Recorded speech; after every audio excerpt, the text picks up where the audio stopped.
রাত্রে যদি একজন প্রবাসী ভাই আমাদের বাসাতে বেড়াতে আসতো, আমার অনেক ভালো লাগতো। একজন প্রবাসীকে পেলে অনেক ভালোবাসা দিতাম। আর প্রবাসী ভাইয়েরা যে এত ভালোবাসা দিতে পারে বা এত মানুষকে ভালোবাসে, সেটা আগে জানতাম না। প্রবাসে আসার পর অনেক কিছু শিখতে পারছি। এমন কোনো প্রবাসী ভাইয়েরা আছেন যে আমাকে ভালোবাসা দিবেন?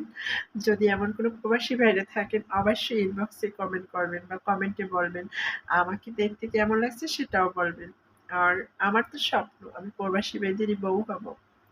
তো এমন কোনো প্রবাসী ভাই আছেন যে আমার সাথে আজকে আসবেন দেখা করতে? কমেন্টে বলবেন। কেন প্রবাসী ভাইরা তো আমাকে অনেক ভালোবাসে। দেখি কে কতটা ভালোবাসে অবশ্যই ফর ইউ তে যেন ভিডিও ওঠে। সবাইকে ধন্যবাদ। আল্লাহ যেন প্রবাসী ভাইদেরকে ভালো রাখে, সুস্থ রাখে এটাই চাই। আর প্রবাসী ভাইদের প্রতি সারা জীবন ভালোবাসা থাকবে এবং ভালোবাসার কৃতজ্ঞতা থাকবে। এটাই চাই। সবাই ভালো থাকবেন।